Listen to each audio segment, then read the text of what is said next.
Every MrBeast member who got fired. I don't remember half of these niggas. I only remember the black one. There are 9 MrBeast crew members who have either been publicly fired or disappeared without explanation. And we're going to talk about all of them, beginning with Matt Turner, who had one of the more controversial endings to his time working with MrBeast. Matt Turner was initially hired as an editor for MrBeast back in 2018, yet only 5 months after getting hired, Matt would upload a video to his personal channel titled "Why I Quit Working for MrBeast," in which he'd explain that he was no longer on the team. Matt would then go on to praise MrBeast, talking about how much he enjoyed the job. This was a dream job for so long. Going to work was a blast each and every day. MrBeast paid for my rent every month when I lived in North Carolina. Me and MrBeast, I still consider friends. Never got in any fights. No one did anything wrong in this situation. If you're watching this, MrBeast, I love you, bro. However, despite ending his message by stating that he loved MrBeast, approximately 1 year and 2 months later, Matt Turner would take to Twitter stating the following. I'm not going to make a video about my time editing for MrBeast, but I will say that it was the most mentally draining time of my life. I was yelled at, bullied, and called replaceable by MrBeast every day. Being in tears and having mental breakdowns day after day is difficult, and after a while it became too much. After every editing mistake I made, I was made to feel— What if MrBeast like portraying a beautiful, like nice, kind person, but he's a fucking monster, like an absolute idiot? So that's a summary of almost every day on the team. That's what it was like to work for MrBeast, and that is why I don't work there now. While Matt might have thought that his MrBeast call out would command a bunch of respect and sympathy, the opposite of this happened, and everyone instead began to stick up for MrBeast. I think people are jumping to conclusions with this MrBeast stuff. If this editor really was harassed like that, wouldn't he have spoken up sooner? He's one of the most famous YouTubers, so it would have been easy to start accusing him. I think the bullying is just over-exaggerated. So basically, MrBeast's editor is a kid who hasn't experienced the real working world, so throws a tantrum and starts slamming MrBeast with unsupported allegations the moment don't it listen gets to no tough. nigga on Twitter Kids these days. Bruh, this was 1 year ago. Like why are you coming at him now? Keemstar would point out the most obvious flaw with Matt's Twitter thread. I just find it very strange that he's coming out saying all this negative stuff about MrBeast when a year ago, when he actually left, he uploaded a video saying it was the greatest time of his life. Whilst others came forward stating that they had a great time working with MrBeast. I've known MrBeast for over 3 years now, and I was helping him with graphics for his channel. I don't even have one experience of him being mean or disgruntled to me in any way. He was always very kind and very nice. Which was once again echoed by Keemstar. I talked to one of his employees, and he seemed like he loved working for him, and MrBeast seemed like a really cool, genuine guy. Things became even worse for Matt after MrBeast had a phone call with Keemstar. And what MrBeast told me is basically like when they fired him or whatever, they gave him $10,000. You got fired and got 10 bands and got you another and shortly thereafter, job. Matt deleted the tweets and was even brave enough to claim that his Twitter had been hacked. Despite basically being laughed off the internet, Matt Turner continues to upload van life videos, one of which including a pretty weak apology to MrBeast. If anyone was offended by me saying that that wasn't the best experience, well then I do apologize. With the whole ordeal being summarized by YouTuber prison mate Luke. What did you gain from it, really? A little bit of clout from the beginning. You destroyed any chance of you having an actual YouTube career, and all of those views went away immediately. And now you're just forever tainted with the fact that you're just the guy that lied about MrBeast. However, Matt Turner wasn't the only person to try and expose MrBeast before having it backfire terribly. Back in 2018, FlyDoesYT uploaded a video titled "My Experience Editing for MrBeast, Worst Week of My Life," in which he'd foolishly accused MrBeast of faking the content before going on to make the bizarre point that MrBeast didn't even appear in the videos. When you make a YouTube video for your channel, you should, we'll go film your video without you. In the vid. Cool, yeah. The claims were so outrageous that MrBeast himself took to Twitter before stating, "If you think I'm faking my videos, then ask the streamer to whom I gave hundreds of thousands of dollars." True, he's given hundreds of thousands. Go and ask somebody who got part of the $500,000 that I gave away this year when they got it. You will not find a person who said I did not give them any money. These tweets were followed by MrBeast appearing on Drama Alert, where he'd explain the situation from his perspective. I paid for his plane ticket, his Uber, his hotel for a week, his Uber, and his plane ticket, which he made a 25-minute quote-unquote exposing video on me. It doesn't mention that I spent thousands of dollars getting him here. Paid him $750 for like 5 days worth of work, which is really good pay. He has all these issues, quote-unquote, but he doesn't say any of them to me while he's here. He doesn't talk to me while he's here. He just bundles it all up so he can make this 25-minute video and blow everything out of proportion when he gets home. Before going on to absolutely destroy the claims that his videos were fake. Videos aren't fake. Like, I counted to 100,000. I watched Dance to Your Dead for whatever. I give streamers $30,000. It's just slander from his part. Whilst providing an explanation for why he wasn't able to fully appear in one of the videos. I have Crohn's disease. Most of you don't know what it is. It was really acting up. So I said, hey, you guys go film the rest of the video. I want to go nap. I got to take it easy. Now he's making an exposed video like, oh, MrBeast doesn't film his own videos. Like, what are you going on about, man? You're trying to pin the fact that I have an illness on me. And like, I'm not public about this type of stuff. Which once again prompted a former employee to come out stating, as someone who is friends with both MrBeast and Fly, it is my unbiased opinion that Fly is in the wrong.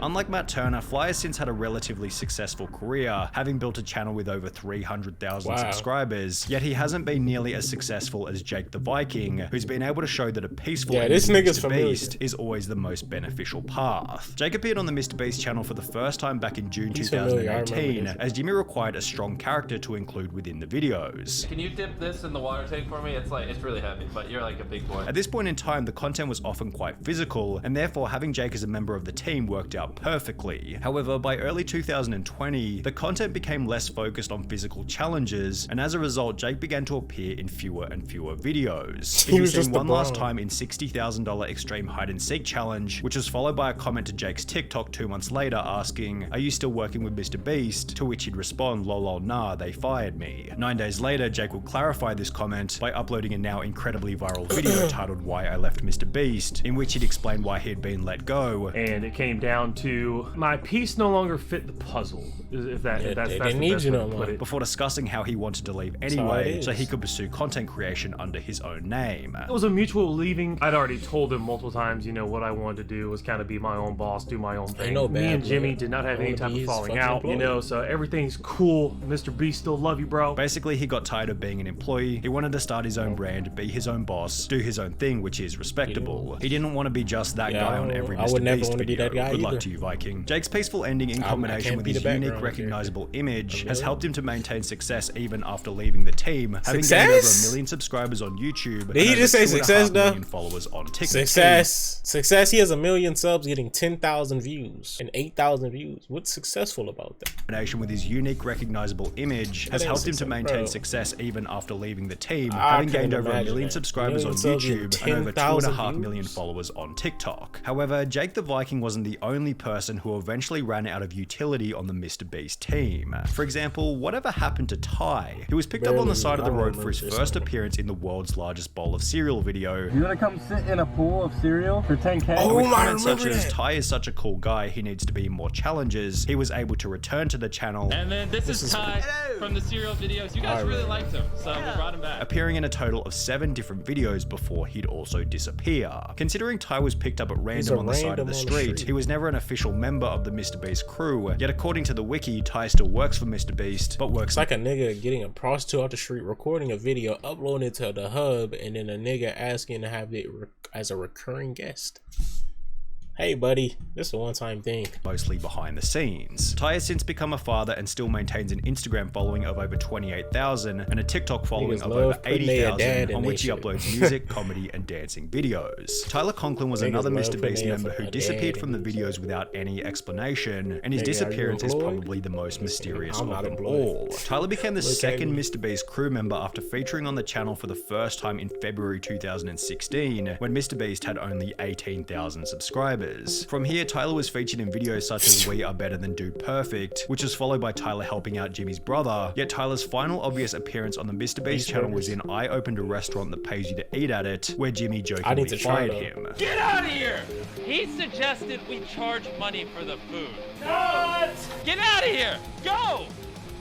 I don't ever want to hear you guys talk about charging again. While this was obviously just a meme for the video, it actually would become Tyler's final official appearance on the MrBeast channel. Honest question, after you suggested making people pay for the food in the restaurant video and Jimmy kicked you out, you were never in another video again. Did he fire you from being in more videos? Tyler did make a small cameo in Last to Leave the Circle Wins $500,000, as well as the Squid Game video where he apparently featured as one of the guards, and when you combine this information with his Instagram, on which he's often still seen with the crew, though, it's clear that Tyler hasn't been fired, but is rather working from behind the scenes. Garrett eventually met a similar fate. He was first introduced to the channel back in May 2018 after the team cut his car in half, and from that point onwards he was a semi-regular in the MrBeast videos. In mid-2020, Garrett abandoned the channel to help out MrBeast's brother. However, as Mr. Bro began to upload fewer and fewer videos, Garrett also began to disappear from the internet. According to a reply on his Instagram, Garrett helps with social media stuff now, although he hasn't uploaded a TikTok or Instagram photo with the MrBeast crew in over 2 years, and claims to be studying at the University of Alabama, which is over 2 states away from the MrBeast headquarters in North Carolina. Perhaps Garrett is still working with the crew from a distance, however, it does seem as though their relationship never in my life and eventually fizzled out.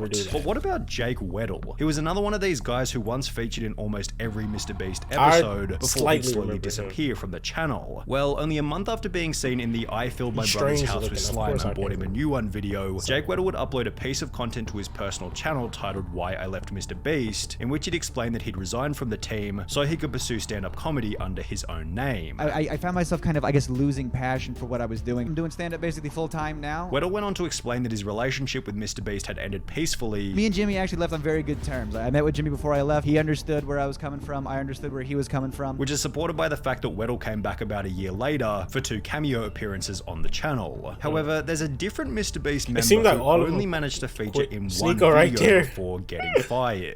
Sneeko. Now, to avoid any unnecessary damage to MrBeast's image here, we need to specify that this was back in 2018, long before Sneeko had the reputation that he has now. Back then, Sneeko's content consisted of deeply meaningful, unbiased videos, which featured a unique editing style more advanced than almost anyone else on the platform. Anybody who was a fan of Sneeko at the time can vouch for how incredible his videos were, and with this in mind, it's really no wonder that MrBeast gave him a shot on the team. Sneeko made his first appearance in the I Built a Working Car Using Only Legos video. However, as explained by another video uploaded to Sneeko's personal channel titled The Most Important Lesson I Learned Working for MrBeast, his employment didn't last for very long. I started working for MrBeast 2 years ago. It didn't last long because I got caught up with my ego, and this was during a time when I wasn't uploading on YouTube at all. Sneeko maintained a level of respect toward MrBeast even after leaving the team. However, the same can't be said for Marcus Pearson, who became the most controversial firing in MrBeast history. When Marcus was first introduced to the channel back in 2019, he quickly became a fan favorite. However, after being featured in the MrBeast Christmas special that very same year, Marcus stopped appearing in any of the videos. 5 months later, in May 2020, a fan would ask on Marcus's TikTok, when you coming back to MrBeast challenges, to which he'd respond to ask him, implying that maybe Marcus had been left in the dark about his future involvement on the channel. Approximately 3 months later, in August 2020, Marcus was officially removed from the team, although unlike most of the other MrBeast members, Marcus didn't leave peacefully. So I gotta destroy him, bro. So I'm gonna destroy you, bro. I'm gonna destroy you eternally. For a long ass time, you gonna feel this. You gonna feel this tomorrow, the next day, and the next day. You ain't gonna forget about this. Marcus would take to Instagram and post a 12-minute story in which he'd make some absolutely delusional claims, such as MrBeast started the pandemic. He started this pandemic for a reason. Marcus was a leader whilst MrBeast was a follower. I was born a leader, and he was born a follower. He was stealing sauce. I was borrowing sauce and paying homage, you feel me? Before going on a stage. Is this nigga a schizo? Is he bipolar? Is he good? Nigga in a manic state? That he thought MrBeast you were his employee. What are you talking was a broken person for firing him. The only conclusion that I can make is that he's broken somewhere else. That's the only conclusion that I can come up with. While it seemed like Marcus's goal was to discredit MrBeast, the only person he seemed to discredit was himself, given Marcus's rant was so delusional and unfounded that it just made him look like an idiot. It's been stated all around the internet that Marcus was fired because of unacceptable behavior and a drug problem, although there's no evidence anywhere to support these claims. MrBeast stated in a podcast that their revenue dropped massively at the start of the pandemic, and the more likely reality was that Marcus was fired to save money on wages during a tough economic time. Marcus maintains an Instagram following of around 75,000, yet he's only made one post in the last 2 years, showing that his rant against MrBeast also marked the end of his online career. That nigga is tweaking. He might actually be on drugs. I think it was a drug related problem because that nigga's fucking tweaking. He said he's a follower and I'm a leader. You were his fucking employee. That's the only nigga I remember. And he went out sad and he's a nigga too. And it's a disappointing look. Looking very Kanye-ish right there. Shit don't last forever, I guess.